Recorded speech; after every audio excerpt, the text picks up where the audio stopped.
Welcome to The Explainer. Today, we are tearing down the anatomy of an absolute giant, a company that literally redefined commerce for over 1 billion people. We're decoding Alibaba and the brilliant, completely unconventional mind of its founder, Jack Ma. If you've ever wanted to understand how a massive, interconnected digital empire is built entirely from scratch, well, you're in the right place. We're going to dive deep into the strategic architecture, the unorthodox models, and the exact mindset it takes to scale an idea from a tiny apartment into a global phenomenon. Here's our quick structural roadmap for today. We'll start with Jack Ma's journey from rejection to empire. Then, we'll map out a head-to-head clash, Alibaba versus Amazon. Third, we'll unpack the Jack Ma playbook, followed by a look at the giant challenges the company has faced. And finally, we'll peer into the future of Alibaba. All right, let's jump right into part 1, from rejection to empire, the foundation of Alibaba. To truly grasp Alibaba's long-term business strategy, you really have to look closely at Jack Ma's early life back in the 1990s. His foundational years weren't defined by instant success. Actually, it was quite the opposite. He faced relentless, almost comical levels of rejection. He notoriously applied to dozens of jobs. Get this, he even applied for a management gig at KFC when it first opened in his city. Out of 24 applicants, 23 were hired. Jack Ma was literally the only one rejected. No way, right? He even applied to Harvard 10 times and got rejected all 10 times. But that extreme resilience laid this unbreakable bedrock for his future. Fast forward to 1999, he gathered 17 friends at a small apartment in Hangzhou and pitched this incredibly audacious idea for a business-to-business marketplace. From those super scrappy beginnings through the rapid scaling of the 2000s, the company didn't just grow, it evolved into a massive ecosystem. That crazy transition from being told no over and over to building a platform that dictates the terms of global trade is fundamentally wired into Alibaba's DNA. But here's the thing you have to understand. Alibaba is vastly more than just an online storefront. It's the absolute infrastructure of commerce. Let's break down these pillars. At the core, you've got the e-commerce marketplace connecting buyers and sellers. But back in the early 2000s in China, there was a massive structural problem: zero trust. Buyers wouldn't pay before getting their stuff, and sellers definitely wouldn't ship before getting paid. So out of pure necessity, Alibaba built digital payments through Alipay. It created this escrow system that perfectly bridged the trust gap. Then, as transaction volumes just exploded, they needed unprecedented computing power to host all that massive data securely, which essentially birthed their cloud computing division. Next, to actually guarantee physical delivery across such a vast, geographically diverse country, they built out a sprawling logistics network. And finally, they layered on business services to help independent merchants optimize their digital shops. They didn't just build a store, they built the roads, the banks, and the delivery trucks required for a whole digital economy to thrive.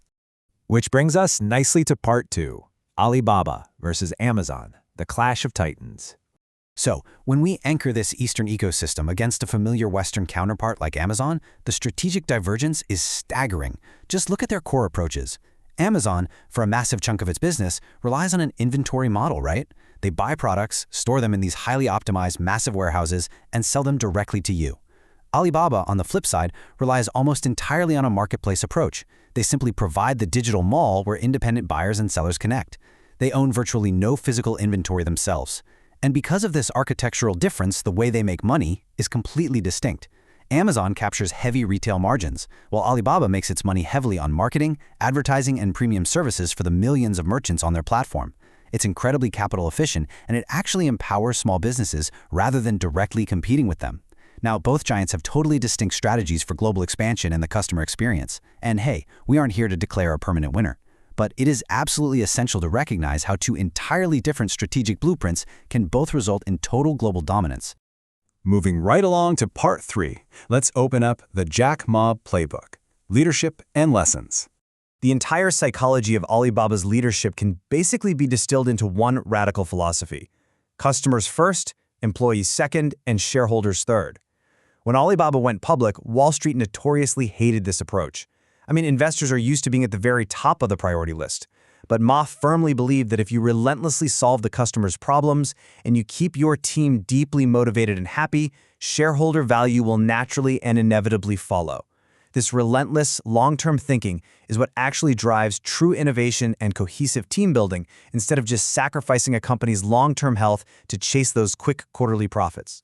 And whether you're scaling a massive tech startup or just getting a local business off the ground, this operational playbook remains identical. Persistence and adaptability, completely non-negotiable in the early days. You have to focus intensely on solving real problems for people. Just like Alipay solved that very real problem of consumer trust we talked about. You need to think globally from day one, even if you are acting locally. You absolutely need continuous innovation. Remember, it was Alibaba's highly aggressive pivot to a mobile-first strategy in the 2010s that cemented their dominance exactly when desktop traffic started dropping. And most importantly, you must learn from failure and rejection. Every single no is literally just valuable data you can use to iterate and improve your very next attempt. Of course, building an empire is never a straight line up. That brings us to part 4, facing down giant challenges, navigating roadblocks. Because let's face it, compounding growth brings compounding weight.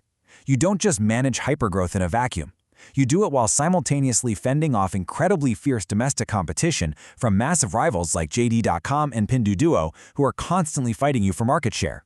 On top of that, you have to navigate a complex and rapidly shifting regulatory environment, which is a stark reality for any tech behemoth operating at a national and global scale today. Then there's the massive hurdle of global expansion, taking a highly localized, culturally specific business model and trying to seamlessly adapt it for completely diverse international markets in places like Southeast Asia and Europe. And finally, you have to execute smooth leadership transitions as visionary founders like Jack Ma eventually step back from daily operations. When you look at this objectively, it's clear that surviving at the very top of the food chain requires just as much strategic agility as fighting your way there in the first place.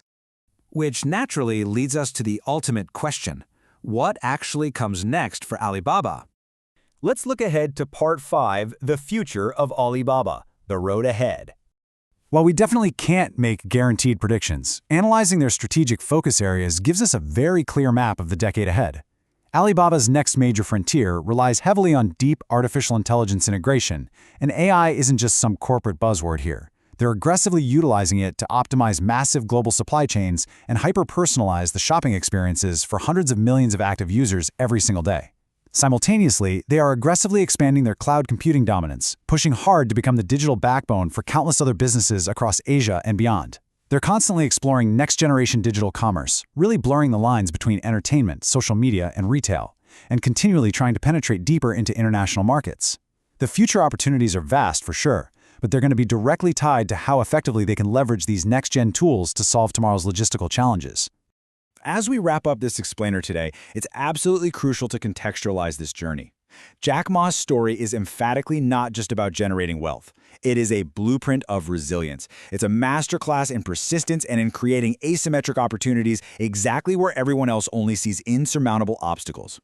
It is a living testament to the fact that internalizing and learning from failure isn't just some cheesy inspirational quote, it is the absolute prerequisite to massive, world-changing success.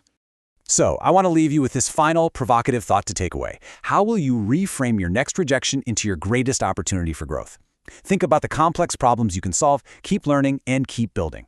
Thanks so much for joining me on this explainer. Keep focusing, and I'll see you in the next one.